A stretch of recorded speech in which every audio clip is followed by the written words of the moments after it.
बिस्मिल्लाहिर्रहमानिर्रहीम अस्सलामु अलैकुम वरहमतुल्लाहि वबरकातुहू। नाज़रीन, आप देख रहे हैं दुनिया मेरे आगे यूट्यूब चैनल और मैं हूं गुलाम नबी मदनी। आज 15 मई 2021 है और आज दिन है हफ्ते का। नाज़रीन, इसराइल 2027 तक दुनिया के नक्शे से मिट जाएगा। इसराइल का नाम लेने वाला कोई नहीं होगा और इसराइल तबाह बर्बाद हो जाएगा। ये नाज़रीन एक पेशन गोई थी जो फ़लस्तीन के अज़ीम मुजाहिद और अज़ीम रूहानी मुरब्बी और फ़लस्तीन के अंदर जितनी जिहादी तंजीमें हैं उनके बानी और फ़लस्तीन के एक मजबूत सियासी लीडर शेख अहमद यासीन ने आज से तकरीबन 16 साल पहले ये पेशन गोई की थी। जो इस वक्त हमने इसका ये अरबी में पेशन गोई थी और बाकायदा उनके अपने अल्फाज थे जिसका हमने तर्जुमा करके अपने ट्विटर अकाउंट गुलाम नबी मदनी पर भी वीडियो की शक्ल में अपलोड कर रखी है। लेकिन आज़िज़ काम इस पेशन गोई के अंदर जो शेख अहमद यासीन का दावा था कि 2027 तक इसराइल का नामो निशान नहीं होगा, इसराइल का वजूद मिट जाएगा। इस हवाले से हम आपको बताते हैं शेख अहमद यासीन का ये कहना है, ये मानना है कि जो रियासत है, जो मुआशरा जुल्म, दरिंदगी, इस्मत दरी और तशद्दुद और कब्ज़ा करके बनाया जाए या उसका वजूद खड़ा किया जाए वो ज़्यादा देर तक नहीं रह सकता है। उसका नतीजा और अंजाम तबाही होता है, उसके मुक़द्दर में बर्बादी होता है। उन्होंने कहा कि इसराइल एक गासिब सहयूनी रियासत है जो फ़लस्तीनियों की ज़मीन पर कब्ज़ा करके बनाई गई है, जुल्म और ज़्यादती के ज़रिए से बनाई गई है।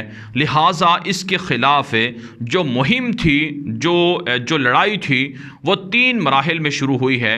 उन्होंने इसके लिए एक दलील भी दी है कि दलील ये है कि हर 40 साल के बाद नस्लें तब्दील होती हैं।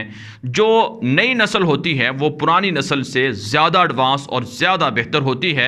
और उन्होंने कहा कि ये कोई मैं अपनी तरफ से बात नहीं कर रहा हूँ बल्कि ये अल्लाह का कानून है। अल्लाह का कुरान हमें ये बताता है कि जो नस्लें हैं वो हर 40 साल के बाद तब्दील होती हैं। शेख अहमद यासीन का ये मानना है कि जो पहले 40 साल थे यानी 1948 के अंदर इसराइल नाजायज़ रियासत के तौर पर वजूद में आई है, कब्ज़ा करके बनाई गई है। तो जो पहले 40 साल थे वो नकबा के साल थे, यानी इसराइल ने मुसलमानों को निकाला, मुसलमानों की ज़मीनों पर कब्ज़ा किया, उसके ख़िलाफ़ जो उस वक्त की नस्ल थी वो लड़ने के लिए उठाई, उन्होंने हथियार उठाए और लड़ाई शुरू की। तो पहले 40 साल तक नकबा की लड़ाई लड़ी जाती रही और फिर उसके बाद नाज़रीन काम शेख अहमद यासीन कहते हैं कि अगले 40 साल जो नस्ल थी उन्होंने जो लड़ाई लड़ी है वो नाज़रीन काम लड़ाई लड़ी है इंतिफाज़ा के नाम से। यानी उस वक्त जो उनके पास जो लड़ने की सलाहियत थी उसमें झड़पें शुरू हुई और बमों के ज़रिए से, धमाकों के ज़रिए से इसराइल को टारगेट किया गया। शेख अहमद यासीन का मानना है कि ये फ़लस्तीन की 2 नस्लें हैं। जो तीसरी नस्ल है जो जदीद और एडवांस नस्ल होगी, जो मिसाइलों से लैस होगी, जो ड्रोन तैयारों से लैस होगी, जिनके पास स्ट्रेटजी होगी, जो साइबर अटैक्स करने की सलाहियत रखती होगी, जिनका मुनज़्ज़म खुफिया जासूसी का निज़ाम होगा, जो अंदर घुसकर कार्रवाई कर सकेगा, ये नस्ल फ़लस्तीन को आज़ाद करवाने वाली है। शेख अहमद यासीन का मानना है कि ये नस्ल आ रही है और ये नस्ल 21वीं सदी की जदीद तरीन नस्ल होगी जो हर तरह की सलाहियतों से मालामाल होगी और ये यकीनन इसराइल की बर्बादी का सबब बनेगी। शेख अहमद यासीन कहते हैं कि चूँकि हज़रत मूसा अलैहिस्सलाम को बनी इसराइल की तरफ भेजा गया, ये बनी इसराइल की जो कौम है इन्होंने नाफरमानी की, अल्लाह ताला ने बनी इसराइल को 40 साल तक वादी तीह के अंदर सरगर्दा रखा। काम आप जानते हैं कुरान पाक के अंदर बनी इसराइल का ये वाक़या मज़कूर है कि बनी इसराइल जब अल्लाह की नाफरमानियों में हद से तजावुज़ कर गई, इंतहाई हदों को छू गई, तो अल्लाह ताला ने बतौर अज़ाब उनको वादी तीह के अंदर एक सहरा था उसके अंदर उनको सरगर्दा रखा। यहाँ तक कि रिवायात में आता है कि जहाँ से सुबह वो सफ़र शुरू करते तो शाम को जब देखते, रात को सोकर उठते तो अगले दिन वहीं पर खड़े हुए पाते, यानी उनके पास उस सहरा से निकलने का कोई रास्ता नहीं था।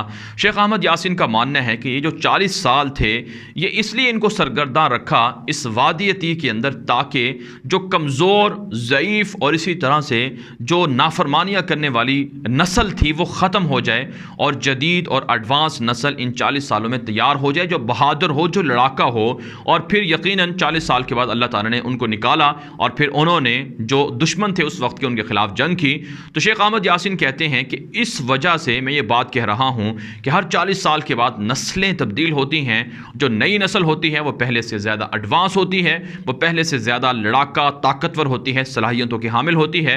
तो इस वक्त इसराइल के ख़िलाफ़ जो नस्ल आएगी जो 2027 तक इसराइल की तबाही का बायस बनेगी वो नस्ल यकीनन एडवांस होगी। नाज़रीन काम, शेख अहमद यासीन को 2004 के अंदर 1937 में आप पैदा हुए थे। 2004 के अंदर हम जो इसराइल के दरिंदा यहूदी मोसाद एजेंसी के लोग हैं उन्होंने शेख अहमद यासीन को शहीद कर दिया था।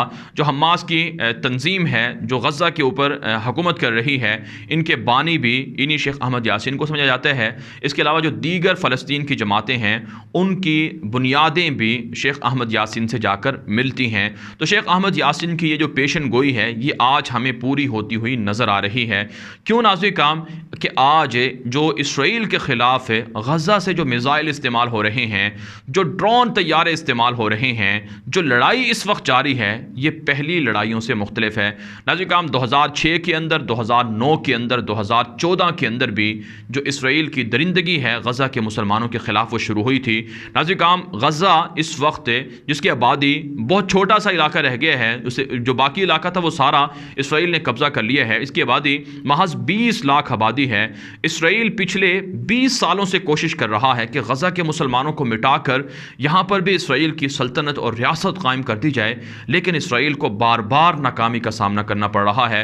हालांकि नाज़रीन काम जो हमास की क़यादत है उनके बड़े बड़े लीडरों को भी शहीद किया गया है और ग्राउंड फोर्सेस को भी इसराइल ने दाखिल करके 2014 में देख लिया है, लेकिन तबाही उनका मुकद्दर बनी है। तो पिछले 20 सालों से इसराइल की जो कोशिश थी गज़ा को मिटाने की, तबाह करने की, वो पूरी नहीं हुई है। आप जानते हैं नाज़रीन काम, एक साइड पर ये वेस्ट बैंक का इलाका है फ़लस्तीन का और दूसरे साइड पर गज़ा का इलाका है। दरमियान में पूरा इलाका इसराइल छीन चुका है, लेकिन गज़ा की जो पट्टी है इसको इसराइल नहीं छीन पा रहा है। इसकी वजह क्या है कि यहाँ के लोग बहुत ताकतवर हैं, यहाँ के लोग एडवांस हो चुके हैं। इस वक्त नाज़रीन काम जो आज छठा रोज़ है जंग का, इस जंग के अंदर जो हथियार गज़ा के मुसलमानों ने इस्तेमाल किए हैं, मुजाहिदीन ने जो इस्तेमाल किए हैं, ये गैर मुतवक्के हथियार थे। इसराइल के पास इन हथियारों का कोई तोड़ नहीं था। आप जानते हैं नाज़रीन काम, इसराइल ख़ुद को दुनिया के अंदर ताकतवर मुल्क कहता है डिफेंस के एतबार से कि हमारे पास हर तरह का असलहा है, हमारे पास हर तरह की ताकत है, हमें कोई शिकस्त नहीं दे सकता है। लेकिन नाज़रीन काम इसराइल का आयरन डोम और इसराइल के दीगर एंटी मिज़ाइल सिस्टम भी नाकाम हो चुके हैं। इस वक्त जो जदीद तरीन मिज़ाइल इस्तेमाल किए गए हैं जिनमें अय्याश मिज़ाइल है जिसकी जो रेंज है वो तकरीबन 250 किलोमीटर तक की है। पहली मरतबा गज़ा के मुसलमानों ने ये मिज़ाइल इस्तेमाल किए हैं। इसी तरह से 50 किलोमीटर से 60 किलोमीटर तक की रेंज के भी और 100 किलोमीटर से 120 और 130 किलोमीटर तक रेंज के भी मिज़ाइल गज़ा के मुसलमानों ने इस्तेमाल किए हैं। जबकि नाज़रीन काम पहली मरतबा गज़ा से जो ड्रोन तैयारे हैं, इसराइल की ख्वाहिश थी कि गज़ा के लोगों के पास ड्रोन टेक्नोलॉजी ना आए और उन्होंने ड्रोन बनाने वाले कई जो इंजीनियर थे गज़ा के उनको शहीद भी किया ट्यूनिस के अंदर और मलेशिया के अंदर जाकर। लेकिन बहरहाल नाज़रीन काम ये ड्रोन टेक्नोलॉजी गज़ा के हमास के लोगों के पास आ चुकी है और उन्होंने एक नहीं बल्कि दर्जनों ड्रोन बम्बार तैयारे जो बारूद से लदे हुए होते हैं उनके ज़रिए से उड़ाकर उनको इसराइल के शहरों में गिराया है। यहाँ तक कि इसी ड्रोन टेक्नोलॉजी के ज़रिए से इसराइल के 2 फौजी अड्डे उन्होंने तबाह किए हैं और एक केमिकल प्लांट भी तबाह किया है जहाँ से असलहा बन रहा था। तो इससे आप अंदाज़ा लगा सकते हैं कि ये जो नई नस्ल है ये कितनी एडवांस हो चुकी है और ये इसराइल की बर्बादी के लिए यकीनन ये नस्ल काफ़ी है। इसलिए शेख अहमद यासीन की जो पेशन गोई है वो यकीनन पूरी होने वाली है। आज 2021 है नाज़रीन काम, 6 साल के बाद 2027 में इसराइल का अगर मुकम्मल तौर पर दुनिया के नक्शे से इसका वजूद ना मिटे, लेकिन बहरहाल नाज़रीन काम ऐसी इब्तिदा हो चुकी होगी कि इसराइल अब मुतज़लज़ल होगा, इसराइल गिरेगा, उसकी बुनियादें हिलेंगी और इसराइल के यहूदी भागेंगे। नाज़रीन काम मैं ये बात ऐसे नहीं कह रहा हूँ, जो इस वक्त के हालात हैं, शेख अहमद यासीन तो आज दुनिया में मौजूद नहीं हैं, जो इस वक्त के सियासी हालात हैं इसराइल के वो बहुत परेशान कुन हैं इसराइल के लिए। लिए। क्यों नाज़िर काम? क्योंकि इसराइल के अंदर सियासी बहरान है, एक नहीं दर्जनों जमातें हैं, यहूदी आपस में गुत्थम गुत्थे हैं। नाज़िर काम चंद महीने पहले जब कोरोना वबा थी तो यहूदियों के जो शिद्दत पसंद यहूदी हैं, जो कट्टर किस्म के यहूदी हैं, उनकी नेतन्याहू के साथ लड़ाई है। नाज़िर काम 9 महीनों से नेतन्याहू के खिलाफ एहतजाज हो रहा है कि नेतन्याहू करप्ट हैं, खाइन हैं, बददियानत हैं, इनको इक़्तिदार का कोई हक नहीं है। इससे पहले किसी भी इसराइली वज़ीर आज़म के खिलाफ इस तरह के एहतजाज नहीं हुआ। और नाज़िर काम कभी इसराइल की जो तारीख़ है उसके अंदर कभी ऐसा नहीं हुआ कि 4 बार इलेक्शन हुए हैं और चारों बार किसी भी पार्टी को वाज़ेह अक्सरियत ना मिले और कोई मुस्तकिल हुकूमत ना हो। 2 साल का अरसा हो गया है, सियासी तौर पर इसराइल के अंदर बहरान है, अबतरी है, लड़ाई है, झगड़े हैं, इख्तलाफात हैं।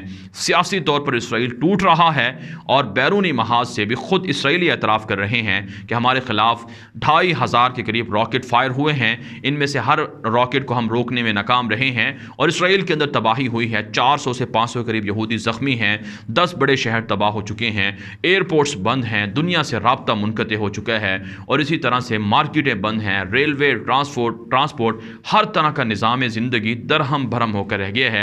इसलिए हम ये कह सकते हैं कि इंशाअल्लाह 2027 इसराइल की दुनिया से नाकामी और दुनिया से बर्बादी का साल है और इसके आगाज़ ये जो नई दहाई शुरू हुई है, ये नई दहाई यकीनन इसराइल की तबाही का सबब बनेगी और फ़लस्तीनी मुसलमानों के आज़ादी का सबब बनेगी। नाज़िर काम आज फ़लस्तीन के मुसलमान बावजूद इसके कि आज जंग मुसल्लत है, इसके बावजूद भी नकबा के नाम से 73वां योम नकबा मना रहे हैं। इसका मतलब ये था कि 1948 के अंदर जब यहूदियों ने कब्ज़ा किया था तो उसको 73 साल हो चुके हैं।